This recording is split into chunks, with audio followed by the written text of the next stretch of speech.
How much wood could a woodchuck chuck if a woodchuck could chuck wood? Hello, Steve, Canadian Sasquatch, coming at you with another Mead Monday. And before we jump into this Mead Monday, I got a question for you guys. In fact, my question will be in the upper right hand here. It's a poll. How have you guys been liking my reviews? I started off doing fairly long reviews and scoring them out. And then the last couple I've shortened them down and just like a thumbs up or a thumbs down.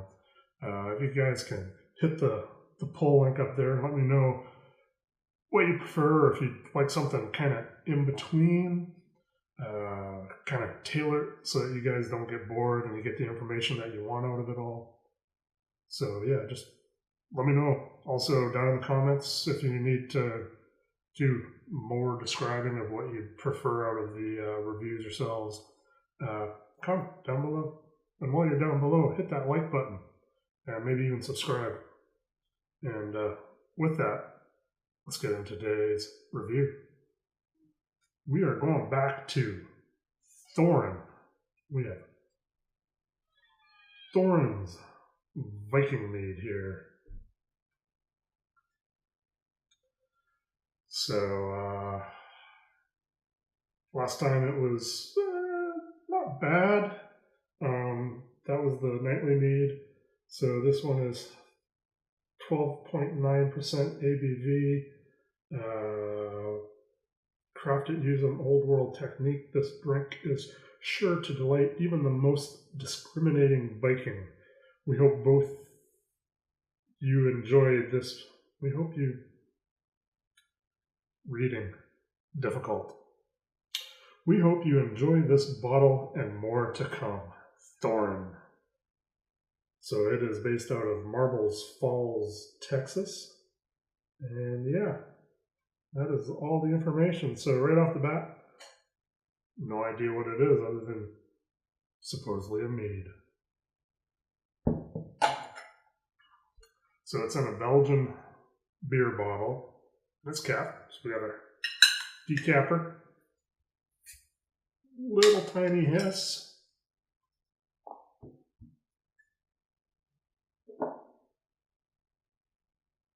There we go. So I remember the last one from Thorin was cloudy. This one's not so cloudy. You can see through it fairly nicely. There's a little bit of stuff floating around in there, but it's much clearer than the last one from these guys. It's a beautiful color, nice orange amber, golden orange amber. Let's get some aroma on this. So I get a little bit of sweetness. I want to say a little bit of apricot on the nose. I do get the alcohol flowing up my nostrils. Doesn't really have a descriptor other than just alcohol. Like if you open a bottle of rubbing alcohol, you get that alcohol whiff. This is not like that. I'm not saying it's bad like that. It's just that's what I'm getting on the nose, is just a little bit of that alcohol vapors on the nose. A little bit of the sweetness from the honey is there. So let's go ahead and give it a taste. Cheers, everybody. Thank you for joining me on this Mead Monday once again.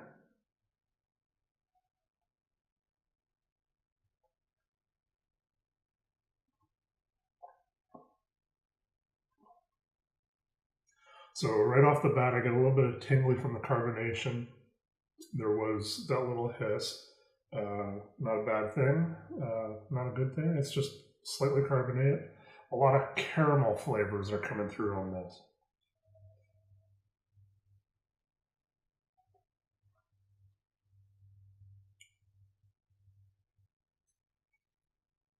Yeah, caramel and a little bit of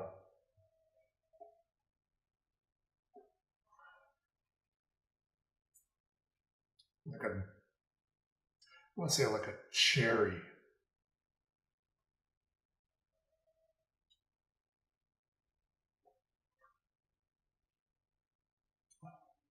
A little bit of caramel cherry flavor, medium mouthfeel. It's will probably be considered sweet.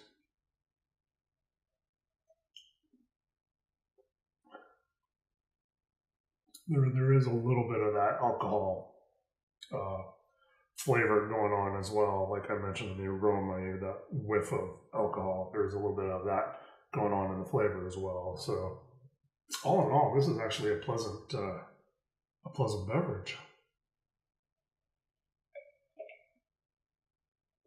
So if you're going to go for a Thorin's Mead, go for the Viking, not the Nightly. So the Squatch gives it a thumbs up. So yeah, here's the bottle again. Thorin's Viking Mead. With that, let's get into your guys' questions, which is today's question is about wood. Yes, wood. What kind of wood? How much wood? All that woody stuff. How much wood could woodchuck chuck if a woodchuck could chuck wood? All of it. So most of you probably know oak. That's what most of the barrels are made out of for the distilleries. Like if you're making a whiskey, a bourbon, brandies, those are all aged in oak barrels. Wine, again, oak barrels. But the thing is there's different types of oak. You have French oak, you've got American oak, you've got Hungarian oak, and they all have different flavors themselves. The French oaks, which are known for their red wines, so they bring out the earthy, dark flavors. The American oak, which when you think American oak, you think bourbon, whiskey, that kind of thing, and so that's bringing out more of the vanilla flavors.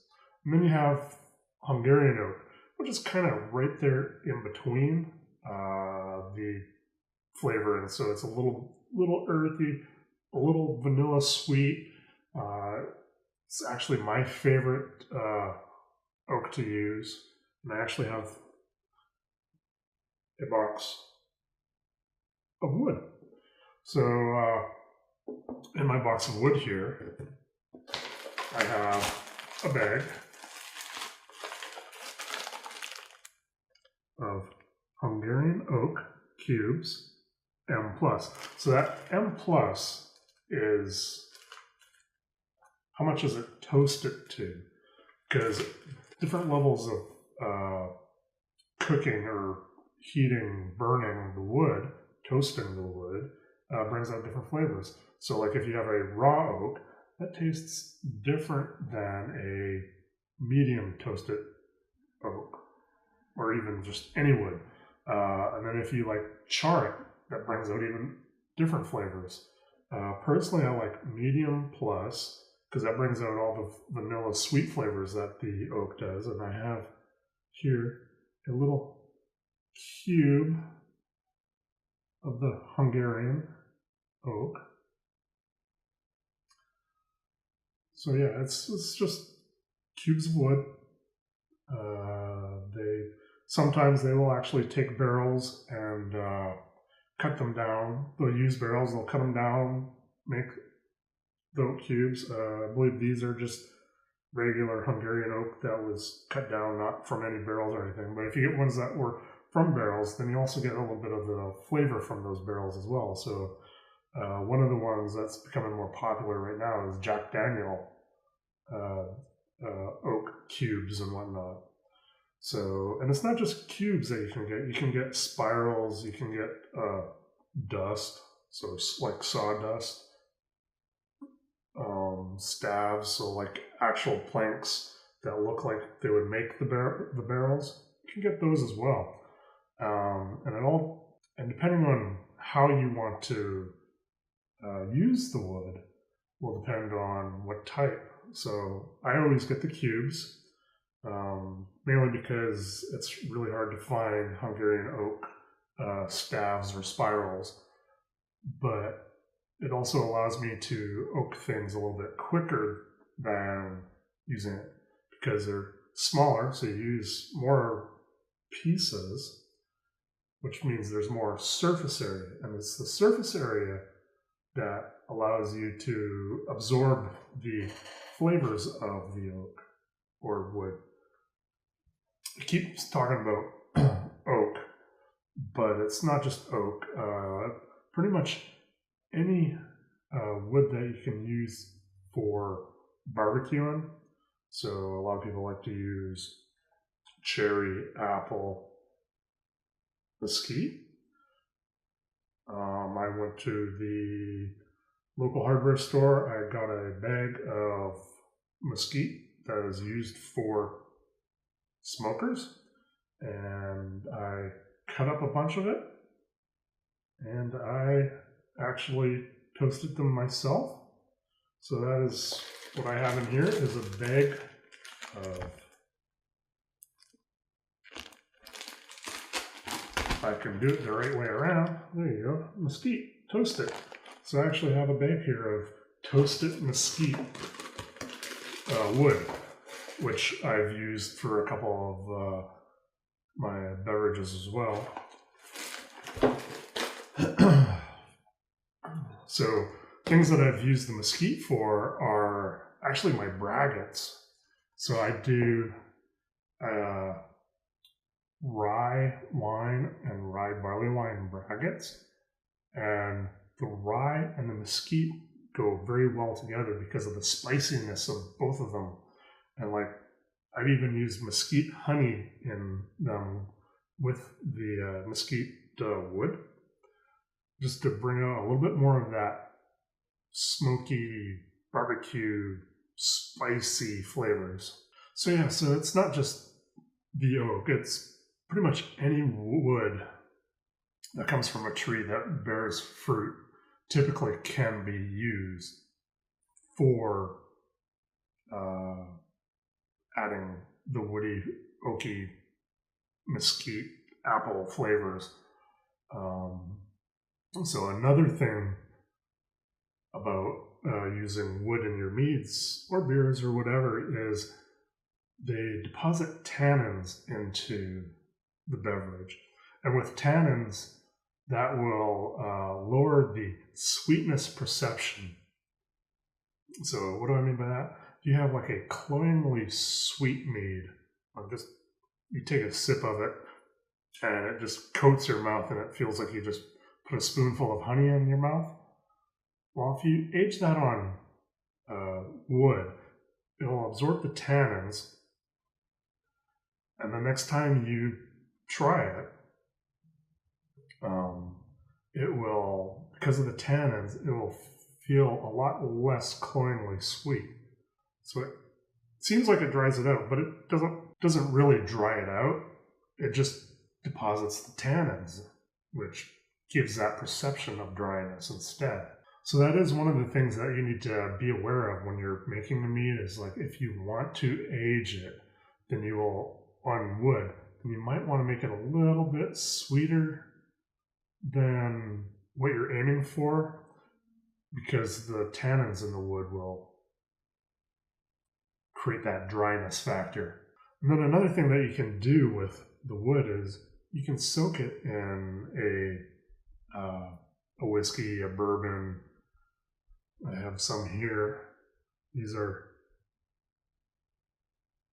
the Hungarian oak, and they're soaking in cognac right now. And I actually use this for a barley wine. Soak the wood and other alcohols that you want to bring in a little bit of that flavoring too. So like one of the big things these days is bourbon barrel aged everything. I'm not a huge bourbon fan, so that's not my thing, but cognac, I don't mind a little bit of cognac flavor in my beverages, which is why I'm using cognac. So, and that's how they do it, is they age the beverage in bourbon, in barrels that have bourbon in them. So if you want to simulate that flavor, what you do is you take your oak and you just put it in the beverage that you want to simulate the flavor of. One of the things that you got to be aware of, though, is a lot of them will create the sawdust. So you will probably want to put it into the beverage that you want and put it in there, shake it up, let it sit, and then pretty much every day for a week what I'll do is I'll just, every time I walk past it, shake it. And then what I'll do at the end of the week is I will drain off the liquid and pour in some fresh stuff. That way all the sawdust and all that that's on the wood is washed off, and you don't have to worry about it when you're going to put it in your beverage. How long do you let it soak in the liquid? However long you want. It's alcohol. It'll preserve whatever's in there for however long. This jar is now leaking all over the place. I typically do it for about a month, usually because that's how long is like I think about. It's like, okay, I need to do some oak, I need to do some wood on the alcohol. So I will get it going for about a month, and then by that time I'm ready to use it. Sometimes it's 6 months by the time I get around to actually using it, because I'll prepare it and not be able to do anything with it because I just don't get around to making the beverage that I want it. Putting it into another alcohol, so you can flavor the wood with an alcohol flavor that you like. With my rye wine braggots, I do soak the mesquite in rye whiskey because it's rye malts, mesquite, rye whiskey. It works. So how long do you age it on the wood for? Well, it depends on what type you're doing. If you're doing these little guys, then you might want to check it after a couple of weeks, depending on how much you used. I use about 4 ounces per 5 gallons, and then I find that that's about the right amount for me to just let it sit there for however long I need it to, because it'll get all the flavorings out of it, and then it won't have any flavorings left in the oak or the wood. So I can just let it sit indefinitely. But if you use a lot more, then you'll end up with a lot more woody flavor. If you use less, then it may take longer, or you'll get a less woody flavor. Typically, you want to check it like after a couple of weeks. Just check a little bit of it every once in a while till you get to the point where you like it. Because if you have too much and you leave it on for too long, you end up with sawdust flavored mead, and nobody really likes sawdust. And it does not age out, so you'll need to, if you end up with like sawdust flavor and stuff, you'll need to blend it with another beverage to cover that up. Another thing you can do is you can take your beverage in a cup,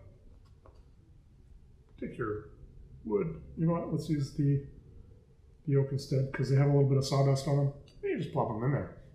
So because they have a little bit of sawdust on there, it'll go a lot faster. So like I said, the smaller the blocks, the quicker it'll absorb the flavors from the oak. So if you have sawdust, it'll absorb it much quicker. If you have stabs, it'll take longer. And that's pretty much it on using wood in your beverages. So I want to thank you guys for joining me on this Mead Monday once again. If you liked the video, please hit the like button down there. If you really liked it, please hit the subscribe button and you'll get more of these coming up in your feed. There's a bell down there you can ring if you want to be notified as soon as I post something. And every Monday I'm posting these Mead Mondays. And I do have other videos planned. I can just get time to do them. So they'll be popping up hopefully soon. So yeah, questions. I need your guys' questions to help make these Mead Mondays happen. So comment down below Facebook, Twitter. All my links are down below in the description for all that fun stuff. So, and with that, my friends, be sure to have a pint of awesome, because I know I will. Cheers, everybody.